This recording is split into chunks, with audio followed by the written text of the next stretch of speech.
Alright, so today I want to discuss umbilical cord problems with your ball python hatchlings. And let me tell you, when you think about ball pythons, you usually think of a really resilient animal. They can go through quite a bit. As a matter of fact, the ball python and other snakes in general are pretty much the only kind of an animal that I know of that can go so long without food. They can go for months and months without food. As a matter of fact, a ball python female, especially when it's laying eggs, right before it's laying eggs and then right after during the incubation process, they can go without food for quite a few months. It's pretty amazing, and a lot of times they don't lose any weight. So when you think about a ball python, you're thinking about this almost bulletproof animal, and as far as my experience, I'd say probably the #1 killer for ball pythons is umbilical cord issues in the hatchlings when they're in the egg or just coming out of the egg. And a lot of people have this big controversy in the ball python industry whether to cut the eggs or not cut the eggs. So as far as ball python eggs, they kind of have a leathery shell, and they incubate in the incubator for about 2 months,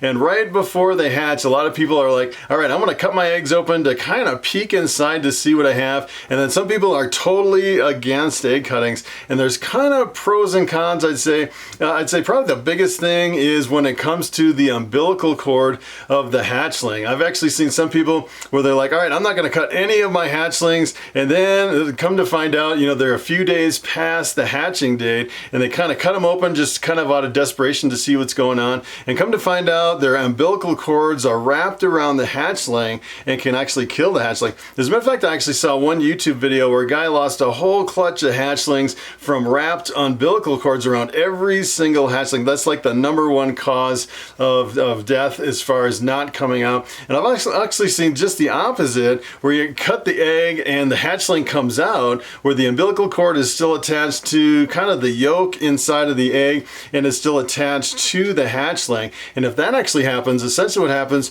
is that the hatchling comes out while it's still attached, and a lot of times it can actually herniate the umbilical cord and kind of rip out some of the insides of the snake, and that can also kill your snake. As a matter of fact, I've actually lost a couple snakes from cutting what I thought was a little bit too early and then have my hatchling come out and the umbilical cord kind of gets stretched out and it kills the snake. I've actually had maybe 2 out of 100, or as a matter of fact, I've had maybe about 300 hatchlings over the last few years, and I've had maybe 2 that I lost from an umbilical cord issue where it was kind of stuck to the snake and the yolk part of the egg inside. So that can kind of be a problem. So you can have the umbilical cord kind of wrapped around the hatchling. That's one. And a lot of people say, I want to cut it open. So if it's actually wrapped around the hatchling, you can help them unwrap that umbilical cord. And a lot of times you can go in and save your hatchling if you cut the egg open early, and then kind of on the flip side, if you actually cut it open too early and it comes out with the umbilical cord still attached, you can actually lose it if that snake comes out. And today I have kind of a different problem that I've never really experienced before, and that is my hatchling is way overdue, quite a few days overdue past the due date, and the umbilical cord is still attached to the hatchling and the yolk, and it's small enough to where the hatchling is still in the egg, but the problem is it's so far past the due date that the egg is kind of going rotten and starting to smell a little bit, and it's still kind of almost like held hostage inside of the egg by the umbilical cord. Kind of a really rare case as far as kind of a situation with a hatchling. So what I'm going to do today is I'm actually going to show you the hatchling, and I want to show you the proper way to cut the umbilical cord. We're going to go in there, and there's let me tell you, when it comes to the umbilical cord, there's a lot of debate on if you should intervene, if you should do anything, or if you just kind of let nature take its course. And I'm kind of on the camp where, you know, most of the times I let nature take its course, let the strongest survive. But if I can actually go in there and do one minor procedure in an effort to save that hatchling, I will definitely go in and do that. So what I'm gonna do is I'm gonna show you this hatchling and kind of the situation we're in, and then we're gonna go in and cut that umbilical cord and try to save the life of this ball python hatchling. Alright, so here is my setup for some umbilical cord surgery. As a matter of fact, if you actually look at kind of the due date that a lot of ball pythons come out of their eggs, this guy is about 5 days behind the due date as far as hatching out of the egg. And normally, you know, I'd leave something like this in the egg until the last possible moment. But, you know, I kind of had bad luck with leaving kind of umbilical cord issues in the egg for too long. So what I'm going to do is I'm going to actually take them out of here and kind of get them out of the box here. And I'll kind of show you what I'm doing as far as fixing the umbilical cord. So essentially what I want to do first is, this is always kind of tricky, it kind of makes me nervous no matter what kind of medical procedure you're doing on any kind of an animal, whether it's, you know, a cow or a duck or a dog or a snake. I got a whole bunch of animals, and it always seems like something comes up as far as, you know, problems with the animal that they have to take care of. And a lot of times you're working with a vet, and sometimes, you know, it's as a matter of fact, when my dog was pregnant, I kept bringing my dog back to the vet, and she's like, you can stop bringing your dog, it's perfectly fine, it's gonna have puppies without, you know, any problems at all. And sometimes I get over cautious and over worried, and sometimes with these umbilical cord issues, and if you actually take a look at this one, the kind of the big problem here is that this egg is so moldy. Look at all the mold on the side of the egg, and it's starting to really turn kind of rotten on the inside, and I definitely want to get it out of here, because I think if I leave it in too long, it's going to completely mold inside of the egg, which is not a good thing. So it's kind of stuck in there. And I know that last time I kind of pulled it out just a little bit, and the umbilical cord was kind of still stuck to that mass. And we'll kind of take a look at it again. And you definitely want to sterilize everything. I sterilized my scissors. And essentially what you want to do is you want to take some dental floss, and then you want to tie off the umbilical cord and then cut right below the dental floss. And this guy, you know, I actually had some comments on my video, and people are like, that is like a 1 in a million chance that that problem snake is going to survive. So I'm hoping we can actually save it. Sometimes you get in these situations, and almost no matter what you do, sometimes you can still lose an animal, which is kind of the most heartbreaking thing, raising animals. So what I'm going to do is I'm just going to kind of work around this and see if I can get in there without really removing it from the mass too much. Maybe I'll cut away most of the egg, kind of the eggshell around the sides. And this, let me tell you, this is pretty nasty as far as being way overdue and kind of still stuck to that mass right there. That is pretty bad. I'll see. I really kind of the problem is if he actually comes all the way out and pulls on that umbilical cord, that could kill him too. So you have to be really careful to not make him come all the way out, but you want to kind of tie it off and cut it before he comes out. So this is really super, it's kind of in a really tough position here. Let's see if I can see kind of where it is. I can kind of see, as a matter of fact, most of it is actually, it looks like most of it kind of shrunk down. I left it in here for a couple days.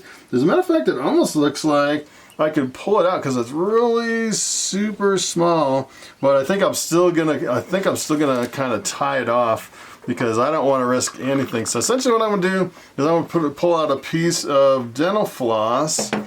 And I left it in here for a little bit, and it seemed like most of that really thick umbilical cord really shrunk down quite a bit. So I'm going to kind of thread the needle. I don't know if I can kind of show you this, but essentially what I'm doing is I'm taking the dental floss and I'm wrapping it right around that umbilical cord right on the bottom there. And then what I want to do is kind of pull it just a little bit and then tie off the umbilical cord. And what I've heard is it kind of takes the right tension on the umbilical cord to get it really tied just right. If you tie it too tight, essentially what you can do is you can actually rip right through the umbilical cord. And if you don't tie it tight enough, I've seen some people where they don't really pull tight enough and it'll actually still bleed even though you kind of tie it off. So that you kind of want to maybe have an indentation of maybe, you know, reduce the size of maybe down to about 50% as far as kind of what I'm seeing on a lot of like YouTube videos. There's a lot of stuff out on YouTube about it, which is pretty awesome. So that is tied right there.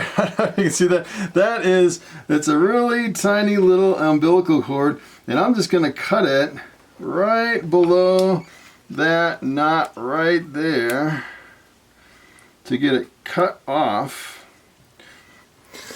Alright, so I cut that cord off, and let me tell you, this thing smells so bad. It is absolutely rank. It's super, super stinky, and it gets to the point where you gotta definitely do something one way or another to actually get him out of here. As a matter of fact, his tail is kind of stuck down in this goop down here, like stuck inside of this mass. Look at that mass. Oh, it's so disgusting.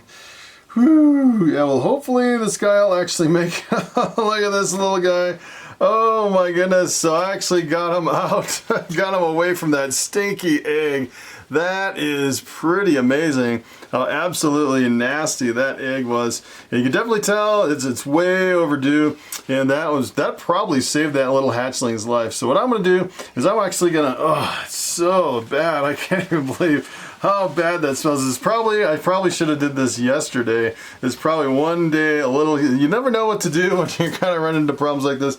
So what I'm gonna do is actually sterilize this tub, and I put in some paper towel in the bottom of the tub. So there's been a lot of people that actually say that, you know, kind of the debate whether you should have a wet paper towel or a dry paper towel as far as the towel in the bottom of the tub. And it seems like pretty much the consensus is that you should have a wet paper towel for an umbilical problem hatchling, which is what I'm doing today. And essentially what I did is I sterilized the whole thing, put down some clean paper towel, and I put the hatchling right on the tub. Take a look at that little guy. And I think what I'm gonna do is I'm gonna name this guy Lucky. He is super lucky that hopefully he'll be lucky enough to actually survive. Look at this little guy.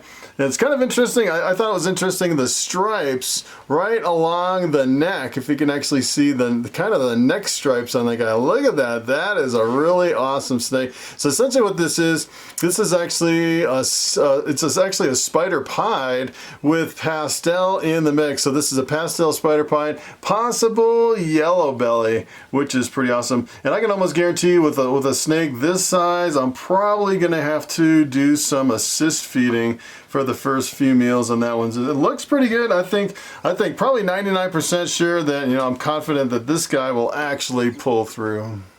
All right, so there you have it. Another crazy procedure here on one of my animals here at the farm. As a matter of fact, I've had so many different procedures that I've performed. Probably the craziest one was I actually had a few llamas, and I had one with a big bump on her chest, and I brought it to the vet, and she actually said it was cancer. And actually, I think it was like 500 bucks or something. I had that thing removed, and it had this big, huge, gaping hole on the chest where they cut out all the cancer, and it was really kind of freaky looking. It looked like raw meat, almost the size, maybe like of a grapefruit, maybe even bigger than that. And essentially what they did is they put all these stitches in the hide of the animal all the way around there. And I actually had to go in there and kind of by hand kind of stitch on this big sterile gauze with antibiotic ointment on there twice a day. And let me tell you that, especially with a llama that is like spitting mad trying to put that patch on there twice a day, that was crazy. And I did that for like 2 months, and believe it or not, that thing completely healed up, and you couldn't even tell that they actually did the surgery. It was pretty amazing. Some of the crazy stuff I go through here on the farm with all these animals.